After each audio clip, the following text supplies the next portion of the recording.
I now want to bring in the Democrat from Washington, Senator Patty Murray, who served with Feinstein in the Senate for more than 20 years. Senator Murray and Feinstein both joined in the Senate in 1992, a year known as the Year of the Woman. Senator, thank you so much, and my condolences for the loss of your friend and colleague. Thank you so much. We actually served together for 30 years. We came here together in 1992, the Year of the Woman, and she was a dynamo, a stalwart, a giant, a trailblazer, all the words you will continue to hear. But she was also a personal friend, and I will miss her dearly. Oh, I know you will. Senator, what will you remember most about her? You know, I think for the nation and her state that she represented so well, and for all of the people she worked with, they will remember the legislation, and you will hear so many pieces of legislation talked about over the coming days and weeks that Dianne was part of. I think for me, it was the personal touch that Dianne had. She heard us, she saw us. When someone was in need, she was there to talk to you, to invite you to dinner, to console you, to give you a personal thing like she did once for me many years ago, a picture that she drew of flowers. I think you're going to see those from many people. Or a purse that I admired one day, and she sent me one like it. She was a dear friend, and she wanted people to be seen and heard, and she saw and heard them and spoke for them. Well, she was a woman of many firsts. You are the first woman to hold the title of President pro tempore of the Senate. We use the term trailblazer, but she really was one. She really helped pave the way. She was among those who helped pave the way for women in politics. Talk about what that term means as it relates to her.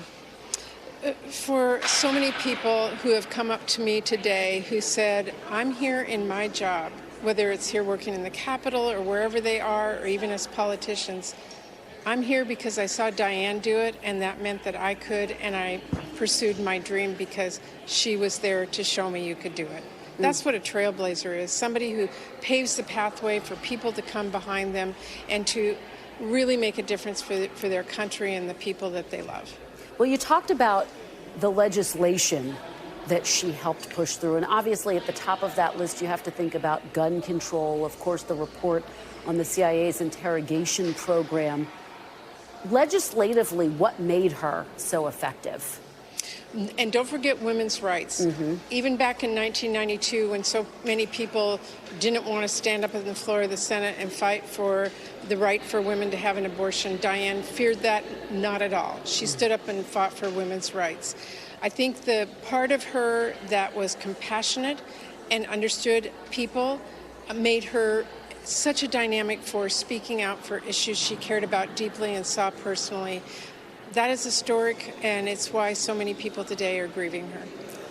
What do you think it was that gave her that strength, that ability to get legislation passed that otherwise would not have? Because she didn't give up. And she didn't stop talking to people who disagreed with her. She was a listener. She would take the time to learn and to read all the briefs and ask questions and know it. But she also talked to people, and she said, I don't understand this, or you tell me how you feel. That's how you become knowledgeable. That's how you get support. That's how you get things done. And she was a master at it. Well, she was someone who understood the power of bipartisanship, and we are obviously at a moment when it seems as though the government is poised to shut down this weekend. What are your thoughts right now as we get closer to this shutdown? What's your message to your colleagues there on the House side as they struggle to keep the government open? Well, let's remember what Dianne always fought for, was that our country would work for people and that we solve problems by working together to get it done. You don't get it by going into a partisan corner. In the Senate, we have put together a bipartisan bill to keep the government open so there is not chaos. People don't want chaos. Dianne was the opposite of chaos. She was peaceful and serene, and that's what she wanted our country to be. And I think that the message I take away today is we need to work to make it work. That's what Dianne would have done. That's what we're doing in the Senate. And I plead with Speaker McCarthy and the House Republicans, don't put our country in chaos. Work to get things done in a graceful way. Senator Murray, just finally, is there any one story or memory you'd like to leave us with? There's so many. I think probably for me is Dianne's steeliness when it came to coming to the floor to fight. Again, I could name gun rights, women's rights, gun safety, women's rights, LGBTQ communities. But honestly, what I remember so vividly is when she took on the CIA and with all that guts and courage had the amazing ability to come to the floor and do what was right. And I think that was really at the core of the principle of Dianne, which was tell the truth, do things right, make your country better.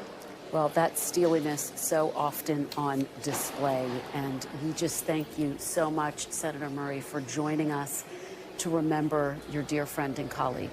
Thank you so much. Really appreciate it. Thank you. Thanks for watching. Stay updated about breaking news and top stories on the NBC News app or follow us on social media.